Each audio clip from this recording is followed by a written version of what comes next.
Здравейте! Казвам се Емил Златев и съм инструктор по йога, карате и диетология. Часа е малко след 6:30 сутринта и с моя екип момчета току-що свършихме първата тренировка по карате за деня.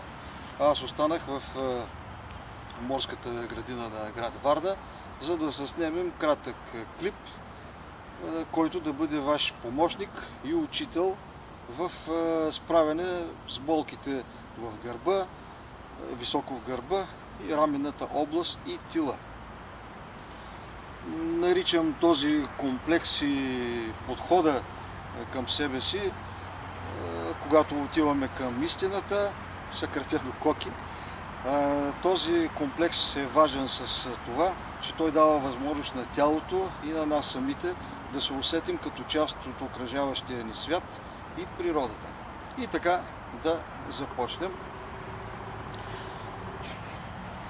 Размахването на ръцете по този начин и чукането отстрани дава възможност на гръбните мускули да разтегнат сухожилията по високата част на гръбнака. Сега започваме в страни и нагоре. Страни и нагоре. Страни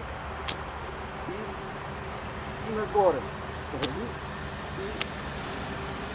и нагоре. В един момент започваме силно въртене в страни, силно въртене в страни, като се стремим да погледнем точно зад себе си. И сега силен мах, силен мах, силен мах, силен мах, долу силен мах, долу силен мах, долу силен мах. Едно и също продължаваме в рамките на 2-3 минути.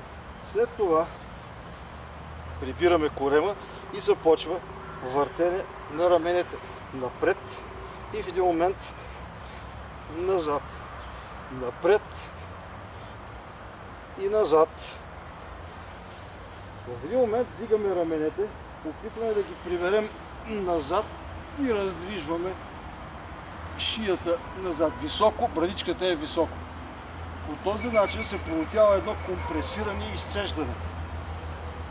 Събираме лактите, навеждаме в страни, на другата страна. Така, хващаме силно, опитваме да вдигнем нагоре. Натискаме главата назад, към едната, към другата страна. Сменяме хвата към едната, към другата страна.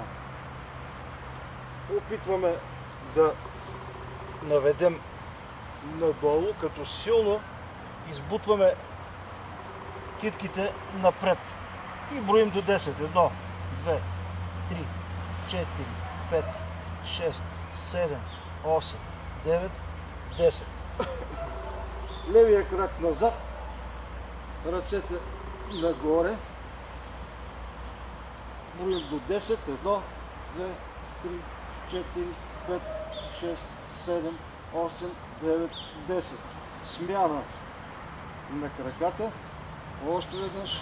1, 2, 3, 4, 5, 6, 7, 8, 9, 10. Отпускаме.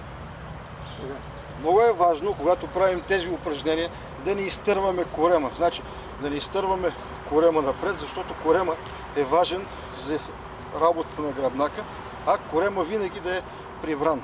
Така че, когато работим упражненията, нека през цялото време да сме в полуиздишано, стегнато състояние. Продължаваме на земя, отпускаме няколко пъти и издишваме. Вдишваме, отпускаме силно назад, отново в страни погледнато. Значи трябва да се стремим да приберем корема силно, след това да се извием назад. Издишваме, вдишваме, издишваме, вдишваме. Последен път издишваме, вдишваме. Сега няколко пъти раздвижваме напред. Изгърбваме, издишваме. Избутваме с ръцете, вдишваме. Натискаме с ръцете, издишваме. Бутаме напред силно, вдишваме. И така, 1, 2, 1, 2. И сега отиваме към заключителната част на упражненията за гърба. Поставяме ръцете далече назад, прибираме дланите една към друга и се опитваме да присвием ръцете и да приберем раменете едно към друго. Раздвижваме главата в едната и в другата част.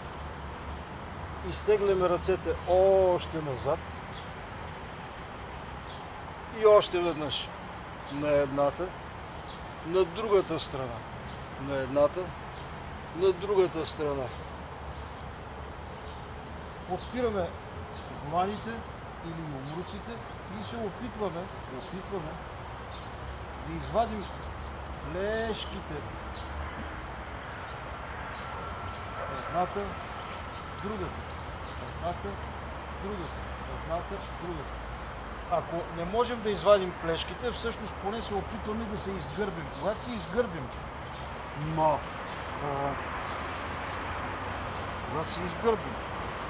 но успеем да вдигнем брадичката нагоре, всъщност компресията в тилната област е толкова силна, че се получава едно избутване на болката, ако има такава, и всъщност гърба започва да се оправя. Този комплекс работи добре, както за ежедневни болки, така и за начална форма на ошипяване, изкривяване в тилно-раменната област или дори начални форми на дископатия. Добре е да подходим отдалече, защото дископатията в един момент може да прерасне в по-тежки форми на, примерно, дискови хернии, нещо такова. Това е за сега от мен.